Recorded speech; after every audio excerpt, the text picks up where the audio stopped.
Hello friends, कैसे हैं आप लोग। तो आई होप आप सभी लोग बहुत ही अच्छे होंगे। तो इसी के साथ मैं आज की वीडियो स्टार्ट करता हूं।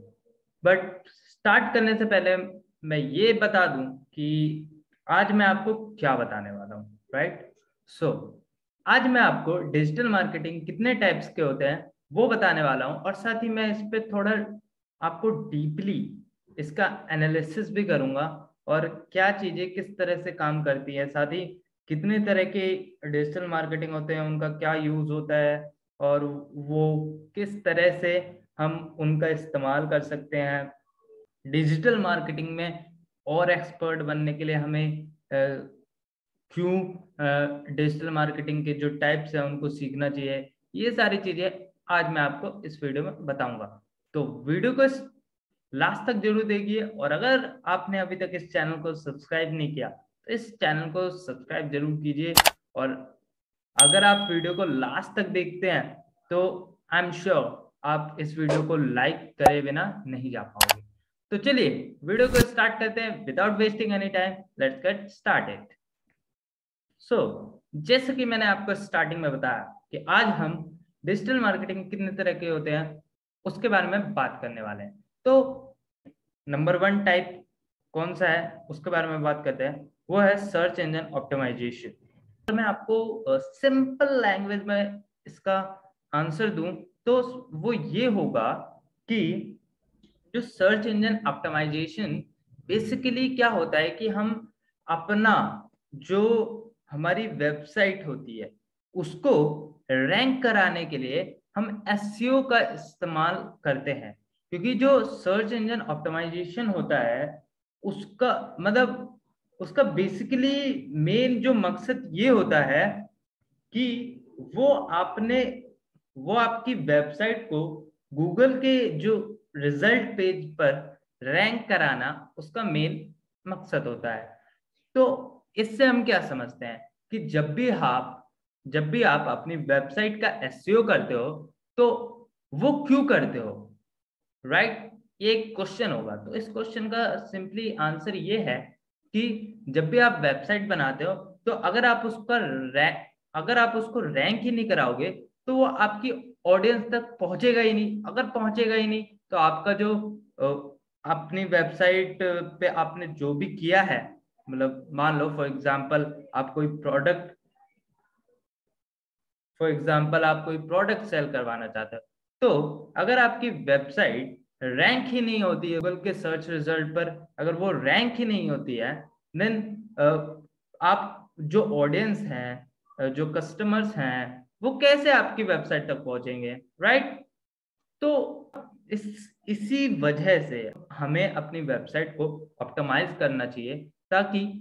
हम अपनी वेबसाइट को ऑप्टिमाइज करते हैं जिसकी वजह से जो हमारा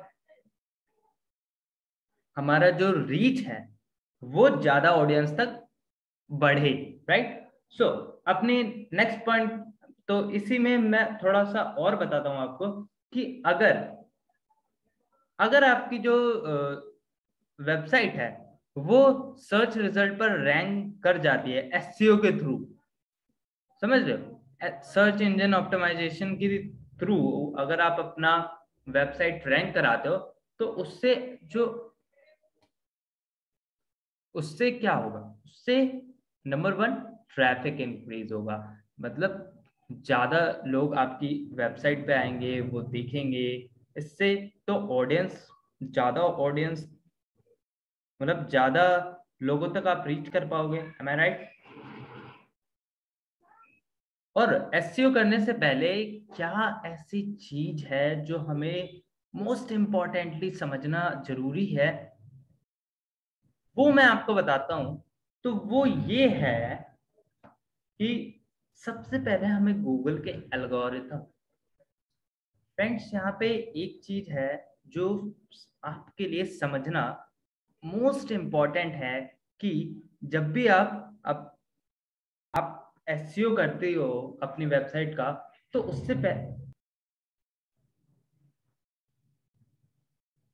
उससे पहले क्या ऐसी चीज है जो आपको समझना मोस्ट इम्पॉर्टेंटली जरूरी है कि आपको गूगल का एल्गोरिथम जो होता है वो टाइम टू टाइम कहीं ना कहीं चेंज होता रहता है, तो आपको उसके अकॉर्डिंगली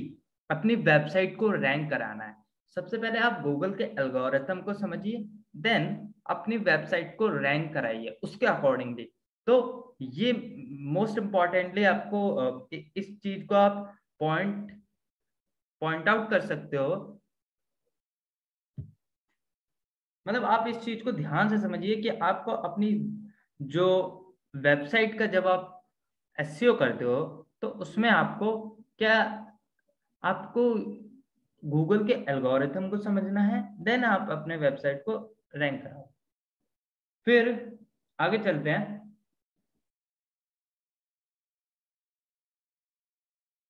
तो इस तरह से ये सारा कुछ है कि एसईओ में बस मेनली यही काम होता है कि अ, ये आपकी वेबसाइट को सर्च रिजल्ट पे रैंक कराने का काम करता है, जिससे कि आपको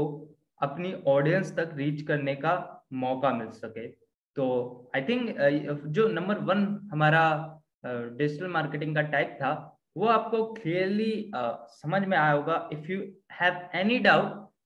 you can ask to me in the description, okay? आप मेरे से डिस्क्रिप्शन में पूछ सकते हैं, सॉरी आप मेरे से कमेंट बॉक्स में पूछ सकते हैं। अगर आपको कोई भी इसमें डाउट है मैं आपको बताऊंगा। तो चलिए अपने नेक्स्ट पॉइंट की ओर बढ़ते हैं। हमारा दूसरे तरह का जो डिजिटल मार्केटिंग टाइप होता है वो होता है ईमेल मार्केटिंग। आइए अब हम अपने ईमेल मार्केटिंग को थोड़ा ध्यान से अच्छे से समझने की कोशिश करते हैं। सबसे पहले ये समझते हैं कि ईमेल मार्केटिंग होता क्या है। ठीक है, तो ईमेल मार्केटिंग जो होता है ना, इसमें हम क्या करते हैं कि हम ईमेल के थ्रू डिजिटली किसी को, ईमेल के थ्रू हम अपने प्रोडक्ट की मार्केटिंग कर सकते हैं, या मतलब आप किसी भी चीज की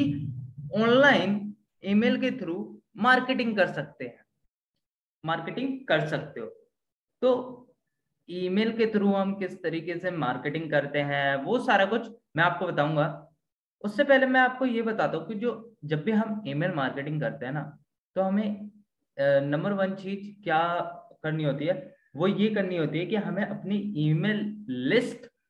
बनानी होती है, जिसकी वजह से हम जिन भी लोगों को, मान लो फॉर एग्जांपल मैंने 10 लोगों की ईमेल लिस्ट बनाई,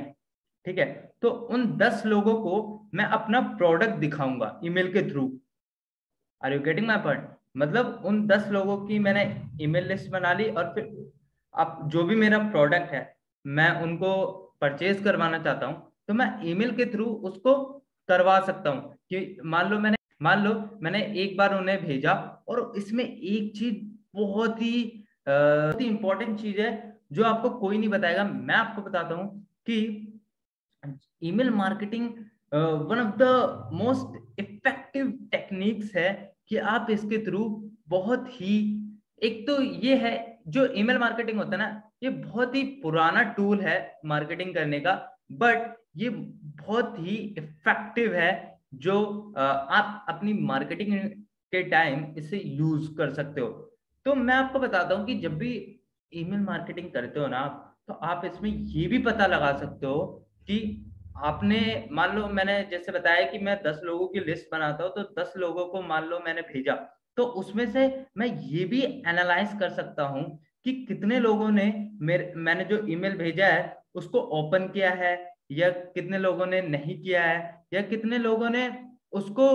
अच्छे से, मतलब कितने लोगों ने रिप्लाई किया है। तो ये सारी चीजें गाइस बहुत ही इंपॉर्टेंट है आपके लिए जानना, कि हम इसके थ्रू इतना, मतलब हम ये तक जान सकते हैं कि हमारे जो जिनको हमने भेजा है अपना प्रोडक्ट, तो प्रोडक्ट से रिलेटेड जो भी चीजें हमने भेजी है, और तो वो देखा उसने या नहीं देखा, वो सारी चीजें भी हम एनालाइज कर सकते हैं। तो आई थिंक ये आपको समझ में आ रहा होगा कि ये कितना बड़ा इसका रोल होता है मार्केटिंग में, कि आप इसके थ्रू कितने बेस्ट लेवल तक मार्केटिंग कर सकते हो अगर आप इसको बहुत ही डीपली समझते हो। मैं इसको थोड़ा और अच्छे से समझाने की कोशिश करता हूँ कि ये जो होता है एक तरह से ऑडियंस को हम जो हमारी पहले तो हम अपनी एक ऑडियंस को टारगेट करेंगे, फिर उसके थ्रू उसको धीरे धीरे धीरे धीरे अपने कस्टमर के रूप में, परमानेंट कस्टमर के रूप में बदलने की कोशिश करेंगे। क्योंकि एक बार जब आप इसका इस्तेमाल करते हो ना, तो आपको उस एक बार जब आप अपनी ऑडियंस को टारगेट कर लेते हो तो आपको उसको परमानेंट कस्टमर में बदलना बहुत जरूरी होता है। और वो हो जाता है जब आप करोगे ना इस तरह से। जो आपका जिस तरह का आप ईमेल लिखते हो उसमें आपको बहुत ही ज्यादा प्रोफेशनली आपको उसको थोड़ा डिजाइन करना पड़ेगा, जिसकी वजह से उसमें थोड़ा वो अट्रैक्टिव लगना चाहिए। अट्रैक्टिव लगेगा तो वो लोग भी कहीं ना कहीं उसके थ्रू वो परचेज करेंगे तो आपका जो ईमेल मार्केटिंग में एक चीज होता है कि अगर आप इसमें जो कहते हैं कि अगर आप 1 रुपए लगाते हो तो आपको 48 रुपए मिलते हैं। तो आप समझ रहे हो कि इसमें कितना जो ईमेल मार्केटिंग होता है। तो ईमेल मार्केटिंग जैसे कि मैंने अभी बताया था कि आप इससे कितना अंदर तक एनालाइज कर सकते हो। तो इसी से जुड़ा एक पॉइंट भी निकल के आता है कि जो ईमेल मार्केटिंग होता है, मतलब जो ईमेल मार्केटिंग एक सॉफ्टवेयर की तरह से अगर हम देखें इसे, तो ये बहुत सारी जो एनालिटिक्स को मेजर भी करता है। मतलब हर तरह की आप इसके थ्रू एनालाइज कर सकते हो चीजों को, जिससे कि आपको और और अच्छे ढंग से प्लानिंग बना सकते हो। तो अपने नेक्स्ट पॉइंट की ओर बढ़ते हैं। अगला है हमारा अफिलिएट मार्केटिंग। अफिलिएट मार्केटिंग क्या होता है वो थोड़ा ध्यान से समझते हैं, क्योंकि जो अफिलिएट मार्केटिंग होता है ना, वो एक बहुत ही बेस्ट तरीका होता है जिससे कि हम किसी भी कोई भी मान लो फॉर एग्जांपल, जिससे हम घर बैठे बैठे बहुत ज्यादा इनकम कर सकते हैं, इनकम बना सकते हैं। वो कैसे, मैं आपको बताता हूँ कि जब भी हम अफिलिएट मार्केटिंग करते हैं तो उसमें हम किसी, मान लो कोई कंपनी है, उसका हम ऐड, उसका प्रोडक्ट को हम सेल कराते हैं। और जिस मतलब उसके प्रोडक्ट को अगर हम सेल करा देंगे, उसके प्रोडक्ट को हम अगर किसी अपने कस्टमर से परचेज करा देंगे तो उसका हमें कमीशंस भी मिलता है। तो वो कमीशन क्या, वो कमीशन हर प्रोडक्ट पे अलग अलग होता है कि किसी पे कितना, किसी पे 40% होता है, किसी पे 50%, ऐसे ऐसे कमीशंस आपको मिलते हैं। तो जो उसके थ्रू आप एक बहुत ही बेहतर अर्निंग कर सकते हो, क्योंकि आपको ऑनलाइन मार्केटिंग करने का एक वो मिल गया है प्लेटफॉर्म,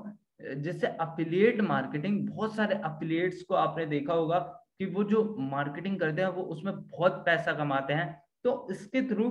आप और भी अच्छे से अपनी जो मार्केटिंग स्किल्स को एनहेंस कर सकते हो। एनहेंस करोगे तो आपके अंदर जो स्किल्स डेवलप होंगी नई नई, उससे आपको जो फ्यूचर में और भी अच्छे ढंग से प्लान बनाने का मौका मिलेगा तो आप उसको अपने जो ब्रांड को और भी ज्यादा ऊपर तक ले जा सकते हो। तो आई थिंक आपको जो अफिलिएट मार्केटिंग का कंसेप्ट है वो थोड़ा, इसमें मैं आपको एक एग्जांपल भी देता हूँ, बहुत अच्छा एग्जांपल है कि फॉर एग्जांपल दो लड़के हैं, ठीक है, दो लड़के हैं, उनमें से एक लड़का जो है वो उसने, मान एग्जाम्पल मैंने एक अफिलिएट लिंक तैयार कर लिया और फिर मैंने उस अफिलिएट लिंक को अपने दोस्त को भेज दिया, और फिर मेरा दोस्त ने उस अफिलिएट लिंक को देखा, बट उसने क्लिक किया, पर उसने उसको परचेज नहीं किया और उसको कुछ काम आ गया और वो चला गया। फिर वो शाम को आया और फिर उसने जो मैंने, जिस चीज का मैंने उसे लिंक भेजा था, मान लो मैंने जूते का भेजा था, पर उसने कुछ और खरीद लिया, ठीक है। उसने देख रहा था मतलब कोई भी, तो उसने कुछ और खरीद लिया, तो उस पर भी मुझे कमीशन मिलेगा। तो इस तरीके से ये सारी चीजें काम करती हैं। तो आपको इसको अच्छी तरीके से अगर समझना है तो आप हमारी हमने इस टॉपिक पर बहुत ही डीपली आपको पहले भी बताया है, उस वीडियो को जाके देख सकते हो। मैं उसका उस वीडियो का लिंक, उस वीडियो को मैं आई बटन में आप देख पा रहे हो तो आपको वहां मिल जाएगा। तो चलिए अपने अगले पॉइंट की ओर बढ़ते हैं। अगला है कंटेंट मार्केटिंग। जो कंटेंट मार्केटिंग होता है वो एक तरह से स्टोरी टेलिंग की तरह होता है, और जो इंफॉर्मेशन को शेयरिंग करने,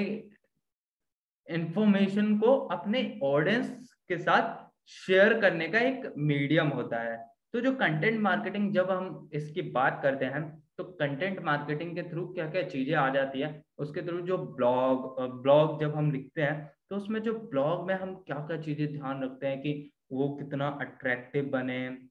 उस पर कितना ज्यादा ऑडियंस को हम ला सकते हैं, वो उसके लिए हम क्या क्या कर सकते हैं, अपने जो राइटिंग स्किल्स को कितना एनहांस कर सकते हैं, साथ ही कितने तरह की हम उसमें वैरायटीज को इस्तेमाल करके अपने जो ब्लॉग पोस्ट को बहुत ही अट्रैक्टिव बनाए, ताकि जो हमारे रीडर्स हैं, जो हमारे कस्टमर्स हैं, जो वो उसको पढ़ के वो दोबारा आएंगे, तो कहीं ना कहीं जो हमारा एक तरह से ब्रांड बिल्ड होना चालू हो जाएगा। तो वो एक बहुत ही मोस्ट इम्पॉर्टेंट चीज होती है, क्योंकि और इसके कुछ एग्जाम्पल जैसे होते हैं डिजिटल वीडियोस, मतलब आप कोई भी ऑनलाइन वीडियोस, ई बुक, पॉडकास्ट और बहुत कुछ। तो इस तरह से जब हम अपनी कंटेंट की मार्केटिंग करते हैं तो हम इसमें बहुत ज्यादा सक्सेसफुल हो सकते हैं। और इसमें एक एक मोस्ट इम्पॉर्टेंट चीज, मतलब इसमें जो ध्यान रखने योग्य चीज क्या होती है वो ये होती है कि जब भी आप कंटेंट मार्केटिंग करते हो तो उसमें आपको मतलब अपना जो बेस्ट देने की कोशिश करना होता है, क्योंकि जब आप उसमें वैल्यू प्रोवाइड करते हो अपने ऑडियंस को, जो भी रीडर्स है, वो जो भी लोग पढ़ रहे हैं आपके ब्लॉग को, तो उनको कुछ ऐसा लगना चाहिए कि हाँ भाई कुछ तो है इसमें, मतलब कुछ ऐसा, कुछ अट्रैक्टिव जिसकी वजह से उनको पढ़ के मजा आ जाए, मतलब वो फिर दोबारा भी आए, तिबारा भी आए, मतलब वो उसको ऐसा लगना चाहिए कि हाँ मैंने जो भी कुछ पढ़ा है वो हेल्पफुल है मेरे लिए, और भी मतलब मेरे लिए तो हेल्पफुल है ही है, और साथ ही अगर वो कुछ लोग और लोगों को बताएगा तो उससे आपके लिए बहुत ही वो फायदेमंद होगा। तो आपको क्या करना है, आपको जब भी आप कंटेंट मार्केटिंग करते हो तो उसमें आपको वैल्यू प्रोवाइड कराना है, क्वालिटी देना है, जो कि एक किसी भी अगर आपको किसी भी फील्ड में सक्सेसफुल हासिल करना है तो आपको सक्सेस हासिल करना है तो आपको डेफिनेटली क्वालिटी पर ज्यादा ध्यान देना होगा एज कंपेयर विद क्वांटिटी। तो अपने अगले पॉइंट की ओर बढ़ते हैं। हमारा अगला पॉइंट है social media marketing. Social media marketing में क्या होता है, इसमें क्या होता है कि जो इसमें सारी चीजें कहीं ना कहीं एक दूसरे से इंक्लूड होती है, और ये जो होता है ये बिजनेस को सोशल मीडिया चैनल के माध्यम से प्रमोट करता है एक तरह से। आप मतलब आप मान लो फॉर एग्जांपल कोई बिजनेस कर रहे हो, और बिजनेस किसी भी तरह का होता है, मतलब आप कोई सा भी बिजनेस कर रहे हो तो उसमें उसको आप आजकल तो ऑनलाइन जमाना हो गया, तो आप सोशल मीडिया मार्केटिंग एक ऐसा टूल है जिसके थ्रू आप अपने बिजनेस को बहुत जल्दी ग्रो कर सकते हो, अपने बिजनेस को बहुत जल्दी उसकी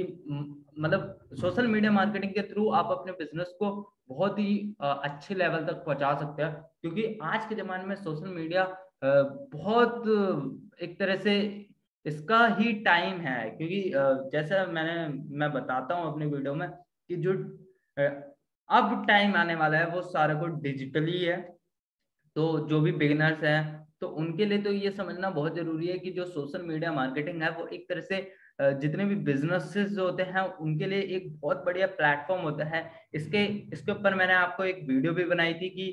इसके ऊपर मैंने एक वीडियो भी बनाई थी कि सोशल मीडिया मार्केटिंग का बिजनेस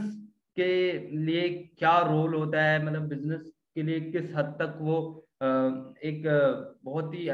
किस हद तक भूमिका निभाती है। तो वो सारी चीजें, अगर वो आपने वीडियो नहीं देखा है तो आप उस वीडियो को भी देख सकते हो। तो अब आइए अपने टॉपिक पर बने रहते हैं कि जो मैंने बात की social media marketing. Social media marketing से यही मेरा मतलब है कि जब भी आप अपने बिजनेस में आगे बढ़ना चाहते हो और अपने बिजनेस को नेक्स्ट लेवल तक पहुंचाना चाहते हो, तो आपको सोशल मीडिया मार्केटिंग का हेल्प तो लेनी ही पड़ेगी, क्योंकि ये एक ऐसा मीडियम है, ये आपको बहुत जल्दी बहुत ऊपर तक ले जा सकता है। तो आपको सोशल मीडिया मार्केटिंग का बहुत अच्छे से अगर आप इस्तेमाल करते हो, आप इसको अच्छे से समझते हो, आप इसको अच्छे से जानते हो, तो इसका आप इस तरीके से इस्तेमाल कर सकते हो कि जो आपको कहीं भी रुकने नहीं देगा। आप किसी से भी कम नहीं हो अगर आप इसके बारे में रिसर्च करते हो। बाकी तो मैं आपको बताता ही रहता हूँ, तो आप इसके बारे में थोड़ा और डीपली जाओगे। अगर आप इसके बारे में थोड़ा और डीपली समझना चाहते हैं तो आप कमेंट बॉक्स में कमेंट कर सकते हैं, मैं इस पर जरूर वीडियो बनाऊंगा। बाकी पिछले कुछ दिन से मैं इसी पे वीडियो बना रहा था सोशल मीडिया मार्केटिंग के ऊपर, और आपने अगर उन वीडियोस को नहीं देखा है तो आप उन वीडियोस को जाके देखिए, आपको I am absolutely sure you will like that video. So आइए बढ़ते हैं अपने, और मैं थोड़ा और बताता हूँ इसके बारे में कि जब आप कंसिस्टेंटली सोशल मीडिया पर कुछ पोस्ट करते हैं, तो इसमें कुछ ऐसे ऑनलाइन टूल मिलते हैं आपको, मतलब कुछ ऐसे सॉफ्टवेयर आपको ऑनलाइन मिल जाएंगे जिसके थ्रू आपको ऑटोमेटिकली जो आपके पोस्ट, आपके जितने भी अकाउंट है, आप बस उसमें उस सॉफ्टवेयर में आप ऐड कीजिए, और जिसमें आपको बस शेड्यूल कर देना है कि ये मेरे पोस्ट हैं, ये मेरे सारे अकाउंट पे चले जाए, तो वो ऑटोमेटिकली आपके सारे अकाउंट पे चले जाएंगे। मैं अगर फॉर एग्जांपल मैं रिजली की बात करता हूँ, तो रिजली एक बहुत ही अच्छा टूल है जिसके थ्रू आप सोशल मीडिया मार्केटिंग कर सकते हो। और इसमें आपको कोई भी मतलब एक आपके ऊपर कोई भी वो नहीं होता है कि आप मतलब मुझे इतने टाइम में करना है। आप कि अगर मैं कहीं भूल गया तो पोस्ट करना तो लेट हो जाएगा, ऐसा कुछ नहीं है। आप बस शेड्यूल कीजिए, वो ऑटोमेटिकली अपने आप हो जाएगा, आपको कुछ भी करने की जरूरत नहीं है, राइट। तो इसके लिए ये पेड भी होता है और ये फ्री भी होता है। बाकी आप अगर पेड वर्जन यूज करना चाहते हो तो पेड भी कर सकते हो, फ्री करना चाहते हो फ्री कुछ महीने के लिए होता है, बट आप अगर इसका पेड वर्जन खरीदना चाहते हो तो आप वो भी खरीद सकते हो, राइट। तो चीज और बता दूं कि जितने भी मार्केटर्स होते हैं उनको उनको एक मतलब अपनी कंपनी को नेक्स्ट लेवल तक पहुंचाने के लिए सोशल मीडिया मार्केटिंग की हेल्प लेनी ही पड़ती है, क्योंकि यही एक ऐसा मीडियम है जिसके थ्रू आप बहुत जल्दी ग्रो कर सकते हो। तो अपने अगले पॉइंट की ओर बढ़ते हैं, पेपर क्लिक। पेपर क्लिक जो होता है वो पेड एडवर्टाइजमेंट को रेफर करता है। जो पेपर क्लिक होता है ना, उसकी हम थोड़ा ध्यान से बात करते हैं कि जो पेपर क्लिक होता है वो पेड एडवर्टाइजमेंट को रेफर करता है। और ये क्या करेगा, ये एक तरह से आप इसको समझिए कि ये डिजिटल मार्केटिंग का एक शॉर्ट टर्म फॉर्म है, मतलब डिजिटल मार्केटिंग का ही एक शॉर्ट टर्म रूप है जिसको हम पेपर क्लिक के रूप में जानते हैं। और इसमें एक चीज मैं आपको बता दूं, अगर आप इस इसमें लगातार पे नहीं कर रहे हो, मतलब आपने एक बार पे किया फिर अगले बार आपने पे करना छोड़ दिया, तो ये क्या करेगा, ये जो ऐड होता है इसका वो बिल्कुल भी वैलिड नहीं रहेगा। तो ये चीज आपको पॉइंट आउट कर, ये चीज आपको अच्छे से समझनी है कि अगर आप एक बार ऐड चलाना, मतलब अगर आप एक बार पे करना बंद कर दे दो तो ये दोबारा ऐड नहीं चलाता है, मतलब वो वैलिड ही नहीं रहता है। और पीपीसी जो होता है ना, वो एक ऐसा तरीका होता है कि इसके थ्रू आप अपने बिजनेस को बहुत जल्दी उसका बूस्ट कर सकते हो, और साथ ही जो आपके मतलब वेबसाइट पर ट्रैफिक को इंक्रीज करने में ये बहुत ही अहम रोल निभाता है। और ये जो मतलब जो पीपीसी एड्स होते हैं वो बेसिकली जब आप वेबसाइट को ब्राउज करते हो ना, किसी भी वेब को ब्राउज करते हो तो उसमें आपको दिखते होंगे, और साथ ही यूट्यूब पर जो भी एड्स होते, मतलब वो सारे एड्स में आपको ये पीपीसी एड्स होते हैं। और इसमें एक चीज मोस्ट इम्पॉर्टेंट है जो आपको समझनी है कि ये किस चीज पर पे करता है। ये अगर रिजल्ट पॉजिटिव आता है ये तभी पे करता है, अदरवाइज ये पे नहीं करता है। तो अपने नेक्स्ट पॉइंट की ओर बढ़ते हैं, मार्केटिंग एनालिटिक्स। इसको तो मैं थोड़ा आपको बहुत अच्छे से समझाना चाहूंगा कि जो मार्केटिंग एनालिटिक्स होता है ना, आपने सारी चीजें कर ली, आपने सोशल मीडिया मार्केटिंग समझ लिया, कंटेंट मार्केटिंग समझ लिया, आपने एफिलिएट मार्केटिंग समझ लिया, आपने सब कुछ समझ लिया, एसईओ समझ लिया, सब कुछ, बट आपको एनालाइज करना ही नहीं आया, तो क्या आप सक्सेसफुल रहोगे? Who knows. सो इसको मैं, इसलिए मैं आपको कह रहा हूं कि आपको ये इम्पोर्टेंट नहीं है कि आपने क्या सीखा क्या करा, मतलब आपने फॉर एग्जाम्पल कुछ लोग होते हैं कि अरे मुझे तो ये आता है, मुझे तो वो आता है, मुझे तो एसईओ आता है, और फिर अगर फॉर एग्जाम्पल मेरे जैसा बंदा उनके सामने टकरा गया तो वो क्या पूछेगा कि भाई तू एनालाइज करना जानता है? तो वो चीज ज्यादा इंपॉर्टेंट होती है कि जब भी आप कोई भी मार्केटिंग कर रहे हो तो उसमें आपको हर एक चीज को एनालाइज करना, इस हर एक चीज को एनालाइज करना is more important then other things. क्योंकि जब आप चीजों को एनालाइज करते हो ना, तो उसमें आपको बहुत हद तक मतलब उसमें आपको ज्यादा पता चलता है कि क्या चीजें किस तरह से काम कर रही हैं। उसमें आपको उसके हर एक मतलब अगर आप उस मोमेंट में रह के उस सारी चीजों को एनालाइज करोगे, मतलब जो भी आप फॉर एग्जांपल आप अफिलिएट मार्केटिंग कर रहे हो, तो आप अफिलिएट मार्केटिंग कर रहे हो तो उसमें क्या आप एनालाइज नहीं करोगे चीजों को? एनालाइज तो करना ही पड़ेगा, क्योंकि एनालाइज नहीं करोगे तो फिर आपको फॉर एग्जाम्पल तो आपको पता क्या चलेगा कि क्या चीजें किस तरह से जा रही है, क्या चीजें क्या काम कर रही हैं, क्या नहीं कर रही हैं। तो मोस्ट इम्पॉर्टेंटली आपको हमेशा एनालाइज चीजों को एनालाइज करना चाहिए कि मैं किस तरह से, अगर मैं इसको अगर नहीं समझ पा रहा हूँ तो मैं उसको पहले अच्छे से समझूं, उसको एनालाइज करूं, देन चीजें फिर अच्छी काम करें। तो आई थिंक आज की वीडियो में आपको कुछ हेल्पफुल सीखने को मिला होगा। तो मिलते हैं नेक्स्ट वीडियो में, तब तक के लिए thank you so much guys for watching this video.